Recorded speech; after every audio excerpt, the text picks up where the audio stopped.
The dust of the high plains clings to everything, his worn leather chaps, the brim of his hat, and the back of his throat. Silas rides the fence line, his eyes scanning the horizon not for trouble, but for the familiar, monotonous rhythm of his life. A stray calf, a broken wire, a sky threatening a storm. But the stillness of the afternoon is wrong. It's a heavy, listening quiet, and the source of it lies ahead, a crumpled shape against the rust-colored earth near a cluster of pinyon pines.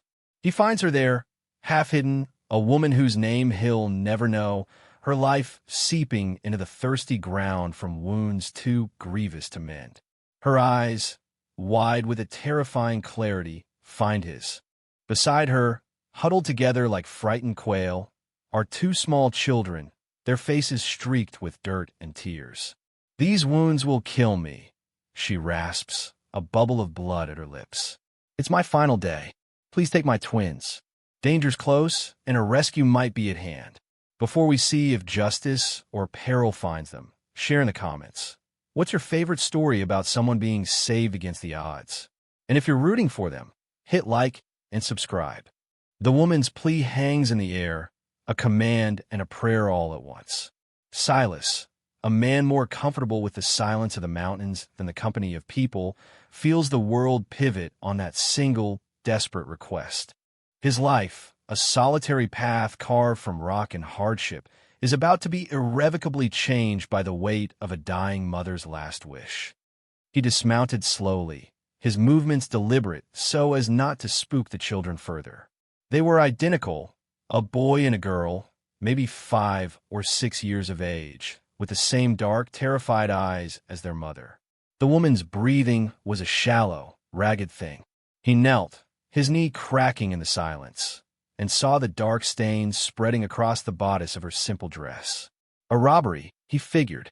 A stagecoach attack. It happened out here. The West took, and sometimes it left behind orphans. "Please," she whispered again, her hand fluttering weakly toward the children. "Their names, Leo and Alara. They're good children. They were going to family. In Sacramento." Her voice faded, the effort costing her what little strength she had left. Silas looked from her fading eyes to the two small, trembling figures. His ranch was no place for children. It was a testament to solitude, a small, stubborn claim against a landscape that gave no quarter. The cabin was sparse, built for one. The work was endless from sunup to sundown. He was a man of routine and quiet, of mending fences and tending to a small herd of cattle that were more trouble than they were worth. He'd lost his own wife, Mary, to a fever 5 years back, and the silence she'd left behind had become his only companion. He had forgotten the sound of another person's heartbeat in his home. But the woman's gaze held him. It was the look of every creature fighting for its young, a primal fire burning down to its last ember. To refuse was not just to walk away. It was to snuff out that final spark of hope.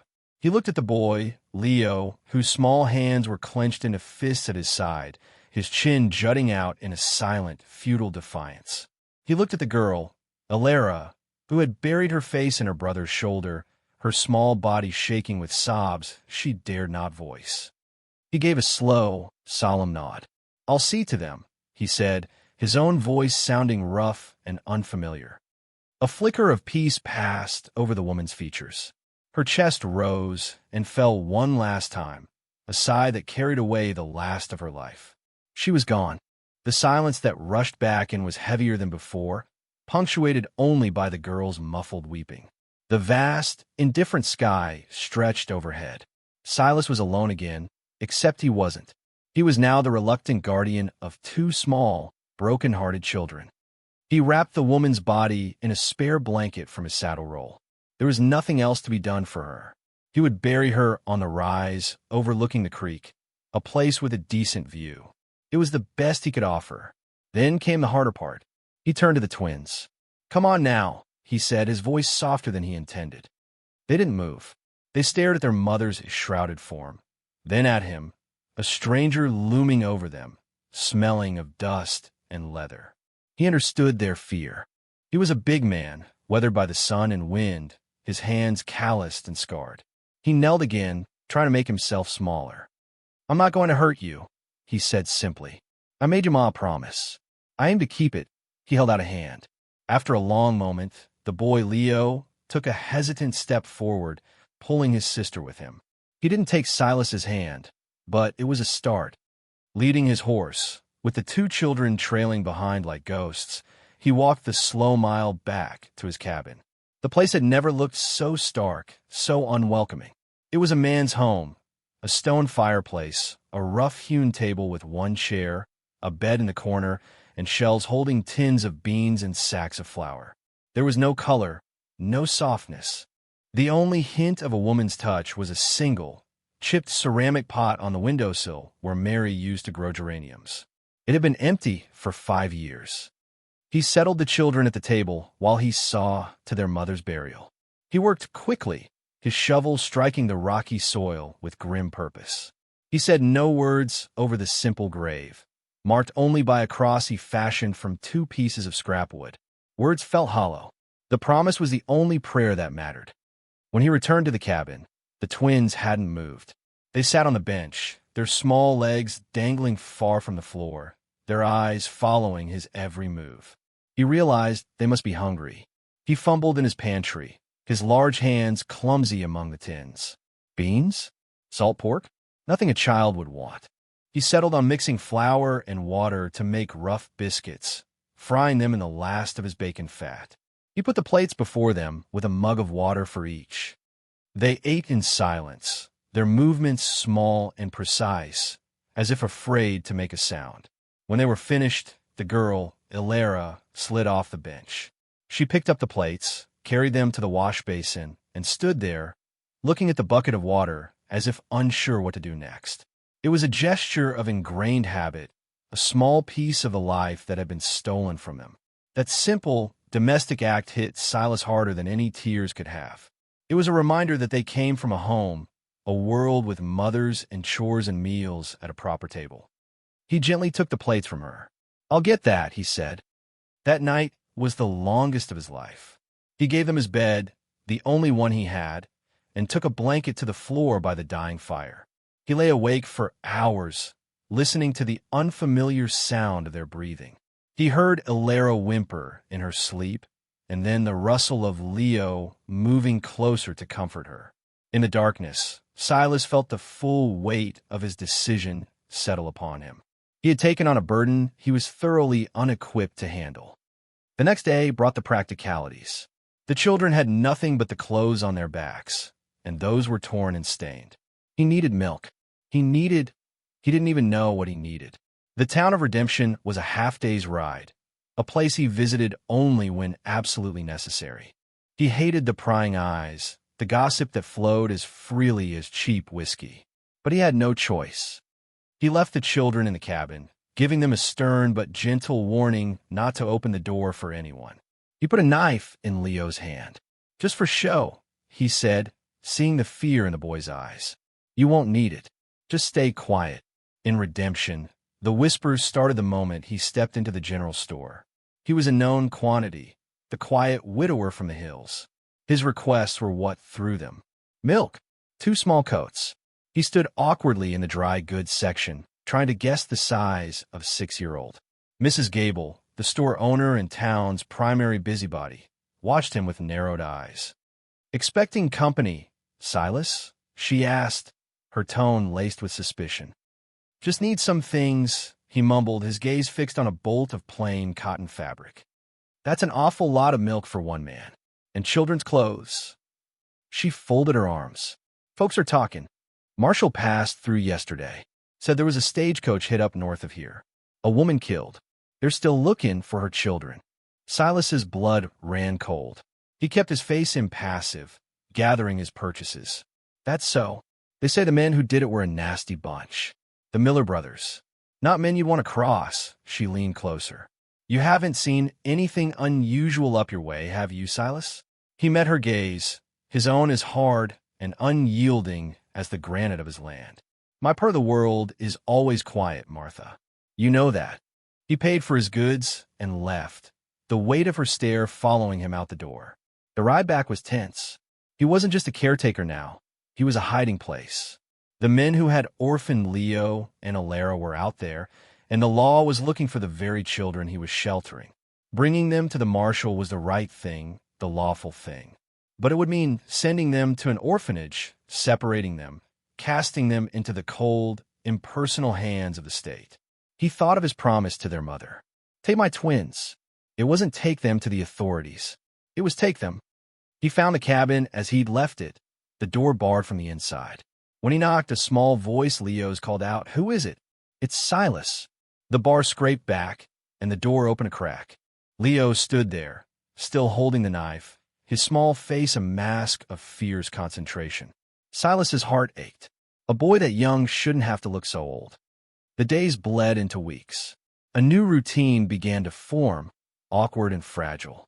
Silas learned to cook oatmeal that wasn't lumpy. He taught Leo how to check rabbit snares and how to tell the difference between a hawk and an eagle. Alara, quiet and watchful, took to tending the empty flower pot on the windowsill. One day, Silas found a packet of wildflower seeds he'd bought from Mary years ago and forgotten. He gave it to her without a word. She spent the entire afternoon carefully planting them, her small fingers patting the soil. They were slowly thawing. The first time Alara spoke directly to him, it was to ask if she could have a rag to clean the window. The first time Leo smiled was when Silas carved him a clumsy-looking wooden horse. They were small moments, tiny cracks of light in the darkness of their grief. Silas found himself changing, too. The silence of the cabin was no longer empty. It was filled with a quiet anticipation. He started talking more, telling them stories about the animals, pointing out constellations in the night sky. He was clumsy at it, his words often stumbling, but they listened with a solemn intensity. He was becoming their anchor in a world that had been ripped away. With this growing connection came a deepening fear. He began to see shadows where there were none, to mistake the sound of the wind for distant riders. The Miller brothers. The name echoed in his mind. He knew their type. They wouldn't leave witnesses, not even children. They would assume the twins died in the wilderness, but if they ever got wind that they'd survived, they would come looking. His isolated ranch was the perfect place for them to finish the job. One evening, as he was cleaning his rifle by the fire, Alara came and stood beside him. She held out a small, tarnished silver locket. "This was Mama's," she said, her voice barely a whisper. He took it gently and opened it. Inside were two miniature portraits, one of a smiling woman, their mother, and the other of a stern-looking man in a suit. Their father, probably. On the back, an inscription was barely legible, "To my dear Sarah. Forever yours, Thomas." Sarah. Her name was Sarah. "She was taking us to our aunt and uncle," Alara said, as if the locket had unlocked her memories. "Mama said we'd have a big house with a garden." "They stopped the coach," Leo added, his voice flat. He had come to stand with his sister. "They had guns. Mama told us to run and hide. She gave us the locket and told us not to lose it." Silas closed the locket, the cold metal pressing into his palm. He was now holding the last tangible piece of their old life. He looked at their faces, illuminated by the firelight, and saw not just the children he was protecting, but the family they had lost. His promise was no longer just a duty. It was a fierce, protective ache in his chest. These weren't just two orphans. They were Leo and Alara. They were Sarah's children, and they were, in a way he couldn't yet explain, becoming his. The threat he'd been dreading arrived on a Tuesday. He was splitting wood when he saw them. 3 riders on the ridge overlooking his property. They weren't lawmen. They sat their horses with a lazy, predatory stillness, just watching the cabin. The Miller brothers. It had to be. They must have heard the gossip from town, the whispers about the solitary rancher buying children's clothes, and put the pieces together. His first instinct was to get the children and run, to flee into the mountains. But where would they go? The Millers were trackers. And this was his land. He had built this cabin with his own 2 hands, buried his wife on that hill. He wouldn't be run off it. He went inside, his movements calm and deliberate. "Leo, Alara," he said, his voice even, "we're going to play a game. A hiding game. The most important one we've ever played." He led them to the root cellar, a small, dark space under the floorboards. He handed them a blanket and the last of the wooden horse he'd been carving for Leo.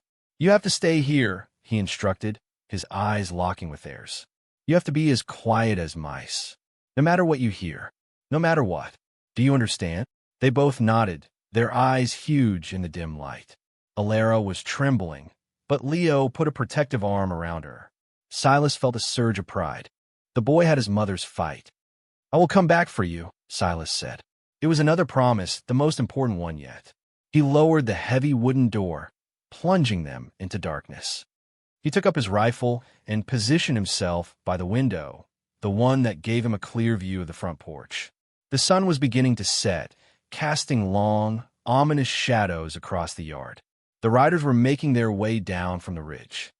They approached cautiously, spreading out to surround the cabin.